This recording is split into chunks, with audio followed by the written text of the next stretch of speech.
The next thing you need to know is that you are good enough right now. You know, I am grateful for every single thing that happened in my lifetime because it all has led to me where I am now, and it's all been a wonderful experience. Every little bit of it, even if I didn't always like it. But one of the things that I have discovered about me is my underlying driver for everything I did, every decision I made. It was based on proving that I was good enough. And of course, nobody outside of me was asking me to prove myself, but there was this deep underlying fear that I wasn't good enough. And I learned when I was growing up that I was validated for achievements. I was rewarded, which of course to me felt like receiving love, for being a good girl, for being pretty, for doing what I was told and achieving things. And so that's what I've spent my whole life doing. And don't get me wrong, there are great benefits to achieving things, to set goals, to be self-motivated, and I'm so grateful for all of those attributes. But the beautiful place that I've come to now is this understanding of that driver, so that I can actually relax, look at myself in the mirror and know that I am good enough now, with or without those achievements. I now have a different driver.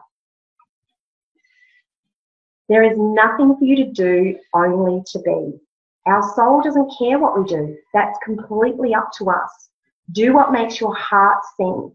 Our soul is here to evolve and become more and more authentic.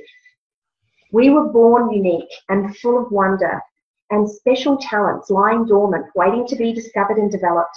Then we learned from those around us to protect ourselves, so we built an invisible armour to shield us from the hurt caused by the mean kids at school and the condescending boss at work, who, by the way, were acting on their own insecurities.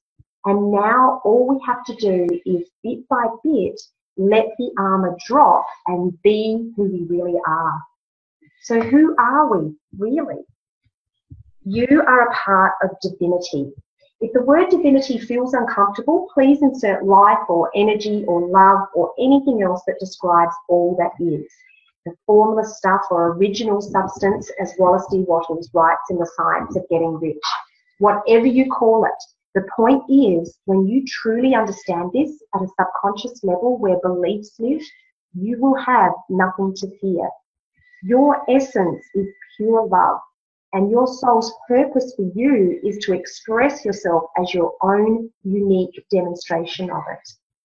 Look at people in business, for example, doing exactly the same thing. One attracts people to them while the other doesn't. This is because of who they are being while they are doing whatever it is they are doing. So now you can see why it is important to remember what you love, because the secret to creating a truly free life is to do whatever you do lovingly. And isn't that easy when you drop the people pleasing and choose to do more and more of what you love? The irony, of course, is that there is no one to please but you anyway, because we are all one. The reason that you're good enough right now, and the reason that you don't need any validation or acceptance or approval from anybody outside of you, is because we are all one. We are all made up of the same stuff. We are all individualizations of all there is of life, of the power of this universe, the energy that holds us all together. And so when you start to feel as one with the people around you, you'll know that everything you see in them is a mirror of what you see in yourself anyway. So really, the only opinion that matters of you is yours. What you think of yourself is actually what other people think of you. So here we are taking action in the world with the hope that people will like us, when in fact, all we had to do was like ourselves. So I really want you to think about circumstances where you do things in the hope that you get approval, recognition, be liked by others, and instead turn that around and make those statements about yourself. If you want someone to say to you, you are doing a great job and I really admire you, say it to yourself. Start to have a look at what you love about yourself so that you can create that sense of self-worth, that genuine, authentic belief of I love myself right now exactly as I am. Not once I've lost 5 kilograms, not once I've achieved that income goal or my business is a success, or I find the girl or I find the boy or I have the children, but right now.